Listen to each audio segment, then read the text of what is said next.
Bem-vindos à Imprensa Marrom. Meu nome é Cristina Marrom. Hoje estou com... Maurício Essa, que é... cineasta.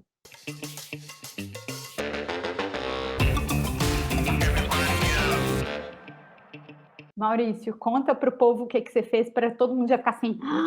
preciso ouvir esse cara. Bom, primeiro prazer estar aqui falando contigo e uma honra, né? Depois a gente já trabalhamos junto e se conhecemos, né? Tantos anos. Bom, eu acho que assim, a primeira coisa que eu fiz, que as pessoas mais me conhecem e que muita gente, quando eu falo, se surpreende, é o videoclipe dos Racionais do Diário de um Detento. Acendo um cigarro e vejo o dia passar. Mato o tempo pra ele não me matar. Mentira que você fez esse clipe! Fiz. Caralho, e eu não sabia, esse clipe é maravilhoso! É. Ai, você é muito foda e eu nem sabia de antes disso, olha que foda! E a última coisa que eu fiz mais recente são os dois filmes do caso Richthofen, né? A menina que matou os pais e o menino que matou meus pais, que, enfim, que a gente teve esse lançamento aí, muita gente comentou e está sendo muito legal. Na verdade, é um projeto que eu tenho eu tinha muita vontade de fazer há muitos anos, né? E nossa, aí, eu ouço desse projeto, ó. Passou pela mão de outras pessoas, né? História de Suzane Richthofen, uma história tão midiática que estão até hoje, né? Se comentam, né? Todo ano tem notícia sobre ela, né? E tem um mito todo em cima, né? Enfim, e era uma história que me interessava contar, porque eu acho que tem uma questão muito importante em fazer cinema. Obviamente que cinema é entretenimento, né? Mas fazer cinema não só entretenimento, fazer cinema é discutir coisas, né? É questionar coisas. E esse é um projeto que discute, que questiona, que toca em feridas, um projeto difícil de se falar, né? Um tema duríssimo, né? E aí, enfim, eu levei esse projeto para o Marcelo Braga, da Santa Rita, ele abraçou, a gente levou para a galeria, e a galeria, enfim, o Gabriel Gurman abraçou total o projeto e conseguimos realizar ele. E a nossa vontade era contar uma história, mais do que a história que as pessoas já sabiam no final dessa história, né? Enfim, do final todo mundo sabe. Final todo mundo sabe. Então, nos interessava muito contar a trajetória desse encontro entre esses dois jovens até esse dia fatídico, né?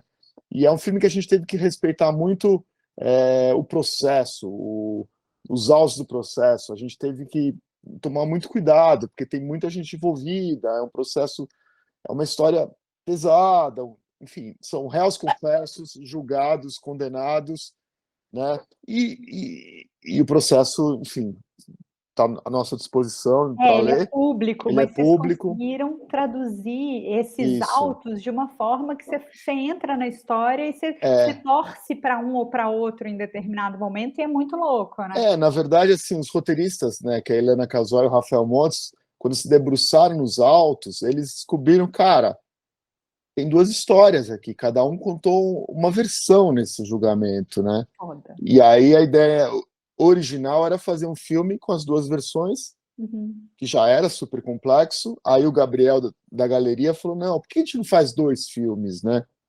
E aí a gente fez dois filmes. A galeria veio com essa ideia. Veio com essa ideia e aí a gente... Não, a nossa ideia era um filme com duas versões. E aí viraram dois filmes. E aí foi um novo trabalho, porque a gente teve que desenvolver dois roteiros, né? Um roteiro para cada filme. A gente filmou os dois ao mesmo tempo, né? Então era aquela coisa assim. Nossa, para os atores. Como é que você fez os diretor de atores? ator, cara? A gente teve uma preparação muito intensa, né? Para os atores estarem prontos, né? Para girar a chavinha a qualquer momento e fazer a outra versão. Porque assim, a gente normalmente tem limitações numa filmagem que não é padrões Hollywood, né? Então a gente estava fazendo dois filmes ao mesmo tempo.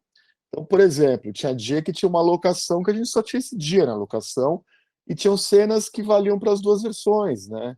Que a gente chamava de cenas espelhos, que são cenas... a ação é parecida, mas as versões são antagônicas, né? E a gente tinha que fazer as duas cenas no mesmo dia. Então os atores faziam uma cena, davam um tempo para descansar e mudar uma coisa ou outra, e eles tinham que voltar com outro acting. Então, cada ator, principalmente os principais, tinham actings totalmente diferentes. Eles se prepararam para fazer 2 filmes, fazer 2 personagens, né? E Eu às vezes adoro fugia essas a cenas de cuca, né? espelhos. O que eu mais ficava assim, porque eu vi os 2 filmes no mesmo dia. Então, eu ficava tipo, caralho, ali era completamente diferente. Tipo, uou! Exato. Vale. Cada um contou uma história diferente nesse momento. E foi interessante que, assim, quando a gente planejou, né, passou pela minha cabeça de filmar cada versão de uma maneira diferente. Mas aí eu saquei, não, né, é a mesma história. E o barato é filmar igual, né? O que ia ser diferente é o que cada um contava, o acting e Uhum, tal. uhum. Obviamente, a câmera muitas vezes se posicionava em lugares um pouco diferentes, porque se estava contando o ponto de vista de um, ela ia privilegiar esse um. Às vezes a gente mudava algum objeto que para a versão dele era importante, para dela não era ou não tinha. Uhum, O uhum. figurino às vezes alterava, porque na versão dela que ela defendia, ela era supostamente menos, né, avançadinha, e na versão dele ela era um pouco mais ousada, um pouco mais Total. sensual em alguns momentos. Então tinham pequenas diferenças, né? Uhum. Nossa, demais. Pensando assim, tanto dessa experiência agora, que é um projeto tão ousado e tão doido, tão fora da caixinha, tão incrível, assim, e É. tudo que você já fez para trás, o que você falaria para você de antigamente, de experiências, do faça, não faça? Tipo, evita tal coisa, foca nisso aqui, Cara, sabendo que o mundo mudou, que o audiovisual mudou tanto nesses anos, né?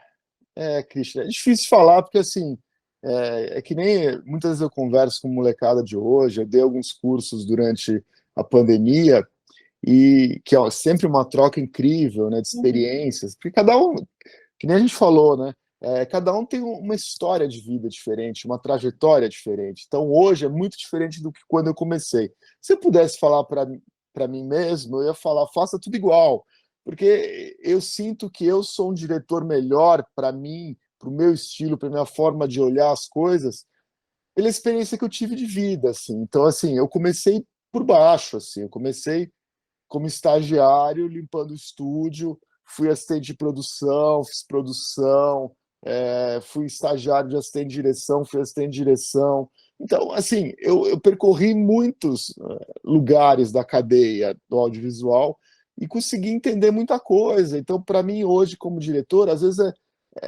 sei lá, eu me sinto mais tranquilo de saber que isso é possível, isso não é possível, dá para ter isso ou não dá para ter isso.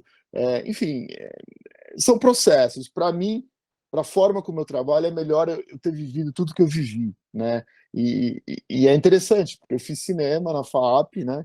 E quando eu me formei em cinema, basicamente a Embrafilme, que era a Ancine da época, o órgão regularizador, tinha acabado. Então, no ano que eu me formei em cinema, tinha sido produzido um filme no Brasil. A Então, gente, assim, você eu sempre imagina isso, explico né? isso, que a gente está vivendo um momento muito parecido com o período Collor, É, né? A gente está revivendo um momento da nossa história que o audiovisual vai renascer das cinzas, tipo Fênix. sim, Só que agora a gente é mais forte do que a gente era naquele período, né? Agora somos mais unidos, somos mais numerosos enquanto profissionais.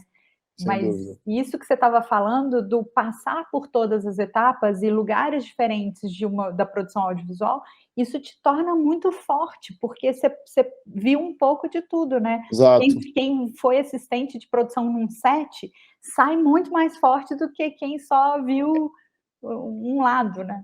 E se valoriza o trabalho de equipe, o trabalho de cada um, a importância de, É. às vezes, não entender por que não está acontecendo. Não está Uhum. acontecendo porque tem coisas macro, Outras. né?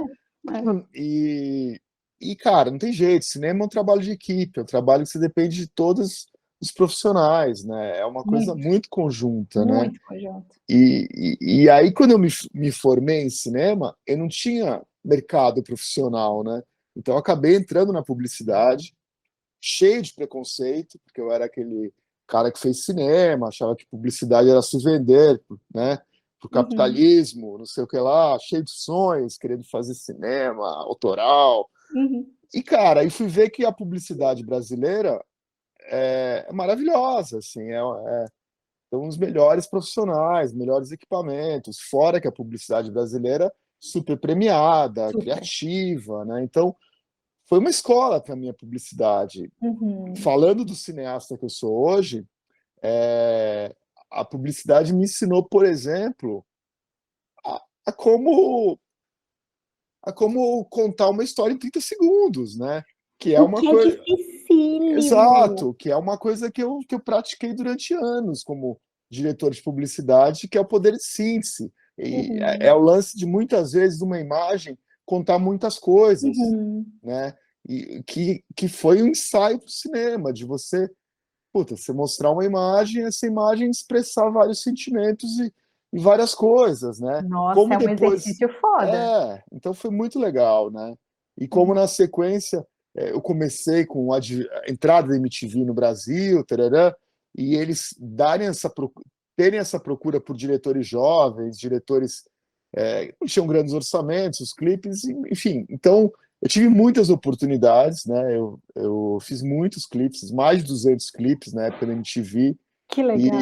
e foi uma puta experiência, porque, diferente da publicidade, que eu era um realizador de roteiros das agências, no clipe eu criava. Eu era o roteirista, muitas vezes, maioria das vezes, e o clipe tinha uma coisa muito experimental, uma coisa muito de linguagens novas, de Nossa, podia tudo, né? podia tudo, O vale clipe, tudo. né? A MTV no Brasil e os clipes lançados no começo da MTV no Brasil, você via coisas que você nunca tinha visto na TV antes. Você não tinha acesso. Isso aí eram Verdade. coisas completas, linguagens que você falava, uau, não acredito que eu tô vendo isso, né? Tinha muita surpresa boa, porque É, tinha uma experimentação, né? o clipe tem isso, né? Tem, acho que até hoje, assim. Hoje está num momento diferente, né? Não tem MTV, mas tem o YouTube, né? O É, YouTube virou a enfim, MTV. é. Então o clipe sempre teve essa coisa laboratorial, né? Então você vê, a publicidade mamou muito no videoclipe, trouxe muito do videoclipe para ela, e depois o Uhum, cinema também. Hoje a maioria também. dos grandes cineastas passaram pelo videoclipe, né? Então o Uhum, clipe foi uma escola para mim e também uma escola de se vira nos 30, porque muitas uhum. vezes o orçamento Nossa, não sem orçamento. dava, né? Não dava, ou então eu pensava, eu criava uma coisa e na hora via que não dava para realizar aquilo. Então era um lance de, cara, O que, tenho que eu que. posso fazer com um chiclete velho, um pedaço de Isso. arame e MacGyver, né? E não podia sofrer, era uma É, coisa também de ter desapego, que é uma é, coisa. Então o clipe me ajudou e foi uma escola para mim também nesse sentido, né? que legal. Que eu acho que é uma escola que, enfim, eu fui fazer meu primeiro longa com quase 44 anos de idade, que foi o Apneia, né? Então foi muito tempo depois de ter essa experiência toda, essa bagagem toda, a gente estava numa retomada do cinema brasileiro, né? Com a Ancine, com lei de incentivo, e eu consegui realizar esse filme, que foi um primeiro filme totalmente autoral, né? Uhum. Lançado super pequeno, mas que foi uma escola para mim esse filme, Ai, meu de Deus, eu como não vi fazer ainda, quero cinema. ver. Tá no Amazon. Ah, vou ver. E, foi um barato, porque aprendi a fazer cinema com esse filme, quer dizer, comecei a aprender, a gente aprende todo dia, A em gente cada segue, né? projeto, a gente É. segue, mas eu aprendi alguns macetes, enfim, algumas coisas importantes que eu trago para até hoje, né? Talvez a mais importante de todas é quando você vai fazer um filme, você sacar que filme que você quer contar, que história você quer contar, a escolha que você vai fazer. Cinema é feito de escolhas, né? Uhum. E a principal, a primeira é isso: o que que você quer contar, né? Não dá para você botar tudo nesse filme. Você tem que botar o que você quer contar, a coisa principal. E você tem que entender que tem que ter uma coisa mais importante. Não dá para ter todas as ideias ou todas as coisas legais, todas as imagens que você acha que são importantes. Não, cada Nossa, filme tem uma história. e quando você escolhe a história, você tem que ter um desapego enorme, né? Com histórias paralelas dos personagens que você não vai conseguir contar, poder É, de síntese, um monte de coisa que eu, né, do lado da televisão, eu ficava vendo o sofrimento dessas equipes, dos diretores e roteiristas, falando, ai meu Deus, mas como é que a gente vai matar isso aqui? Eu falava, não, é uma escolha, você tem que é escolher. isso, é isso. Que doido. E cagadas a serem evitadas, o que que você falaria para as pessoas hoje, tipo, puta, não faça isso aqui, porque é muito cagada. Coisa mais importante é cada um entender que a sua história é muito própria. Então não dá para você querer imitar o outro. Para mim isso é mais A cagada de não importante, né? imitar é boa. Eu acho que Essa ninguém falou. você tem que ter a sua cara, você tem o seu estilo, o seu olhar, Uhum. que é uma coisa única sua, mesmo que seja parecida com a do outro, não importa, mas é seu. Então eu acho que às vezes demora para a gente encontrar qual a nossa cara, qual é o nosso olhar, mas assim, muitas vezes me perguntaram qual que é a sua marca registrada, e eu ficava tipo, puta, será que precisa ter, né? Em que momento que eu tenho? Mas na hora que você vê o grupo de projetos, você vê que tem coisas, né, parecidas ou enfim. Mas, por exemplo, eu detesto rótulo. Eu detesto quando na publicidade me rotulavam ou quando no cinema tentaram me rotular. E aí é maluco quando alguém vira e fala: Nossa, você fez o clipe dos Racionais, você fez o Carrossel e você fez o filme da Suzane? Como assim, né? Eu falei, cara, eu sou movido a desafios, eu gosto de desafios, eu gosto de fazer Uhum. coisas que me motivem a contar uma história ou que tenha algum sentido para mim. Quando eu fui convidado para dirigir o Carrossel, para mim era uma coisa assim, eu olhei e falei, cara, mas por quê? Porque a gente queria que tivesse um filme com uma ideia, com um olhar mais jovem, mais moderno, que não tivesse a cara da televisão, que fosse uma coisa mais cinematográfica. E aí bateu para mim uma coisa muito da minha infância, de que todas as férias que eu tinha lançavam um filme dos Trapalhões, né? Que tinha um filme brasileiro Nossa, e a gente ficava infanto-juvenil, né? louco para ir ver. Então assim, naquela época que eu fiz o Carrossel, não tinha um filme brasileiro infanto-juvenil. A molecada Ai, tava não indo tinha, é assistir Pixar, verdade. né? Tá É vendo Toy verdade, não Story, não sei o tinha. quê, né? Então, É, para mim foi assim, nossa, é formação de audiência, é é. estimular. Então foi tão lindo ser. Estimular o conteúdo nacional, que é lindo. Então, tipo assim, o Carrossel 1 e 2, eu levei mais de 5 milhões de pessoas ao cinema. E eu ia de tarde, né, ver aquela molecada assistindo. Que Enfim, legal. era um Nossa, que barato, legal. né? É muito. É. Nossa, Ai, querido, obrigada demais. Obrigada por participar, obrigada por estar aqui, por uma conversa tão maravilhosa. Obrigada. imagina, um prazer. Obrigado eu. Beijo. Em pé.